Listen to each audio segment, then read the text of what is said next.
Oui, mais moi, vraiment, j'ai trop de compassion. C'est insupportable quand mes amis souffrent. Je souffre avec eux. Alors, j'avais fait une vidéo où je parlais d'une personne qui était insensible à la souffrance des autres et une dame a mis en commentaire, oui, mais moi, Lucie, le problème, c'est l'inverse. C'est que, en fait, j'ai trop de compassion. Donc, pour moi, en tant qu'être humain, on ne peut pas avoir trop de compassion. Je précise. Il y a une différence entre avoir de la compassion et que ça me plante un couteau dans le cœur dès qu'il y a quelqu'un qui souffre à côté de moi. D'accord? En tant que psy, je ne manque pas de compassion. Par contre, je ne souffre pas avec tous les gens qui viennent me voir, en fait. D'accord?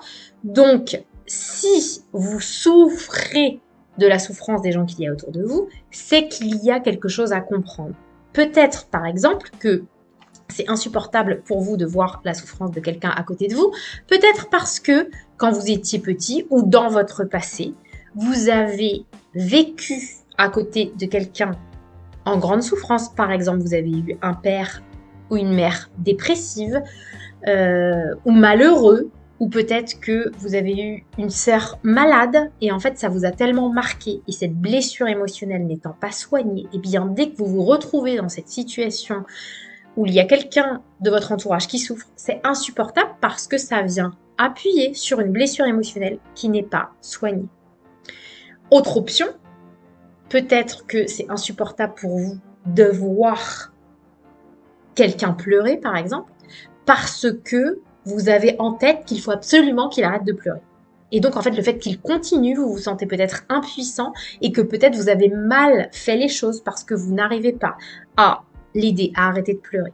Ceci peut avoir, par exemple, comme explication que vous avez été éduqué avec la croyance que il faut surtout pas pleurer, pleurer c'est mal, pleurer ça veut dire qu'on a mal, alors qu'on peut aussi voir les choses différemment et se dire que si quelqu'un pleure, il fait sortir la tristesse de lui, donc tant mieux. Autre option, c'est insupportable pour vous de voir quelqu'un souffrir parce que peut-être vous-même vous avez de la souffrance à l'intérieur de vous, de la tristesse ou d'autres émotions douloureuses qui ne sont pas libérées, qui ne sont pas évacuées. Et donc, d'entendre ou de voir quelqu'un souffrir, ça vous renvoie à votre propre souffrance et c'est ça qui vous fait souffrir, en fait. D'accord? Donc, plus on a libéré toutes nos émotions douloureuses liées aux événements passés, et plus la souffrance des autres, c'est pas qu'on y est indifférent, c'est que ça ne vient plus nous mettre un poignard dans le cœur, en fait. D'accord? Et d'ailleurs, plus on a de recul par rapport à la souffrance des gens qui nous entourent, et plus on est à même de les aider.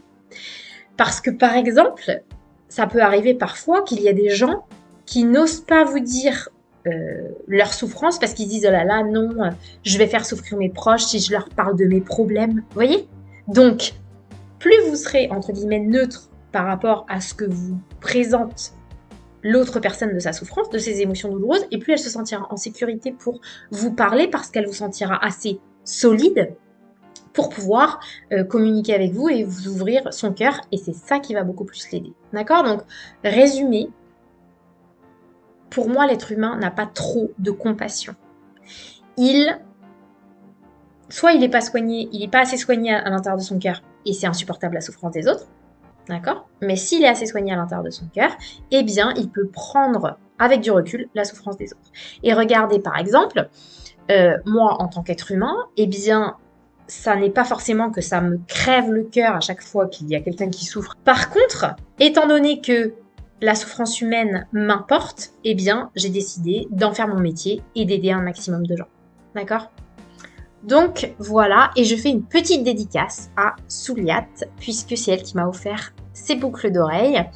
C'est une béninoise, une psychologue que j'ai rencontrée quand j'ai été formée, les psychologues du Bénin, à la méthode lucide, ma méthode de libération des émotions. Voilà, c'était un petit clin d'œil. Je vous dis à plus tard, bisous.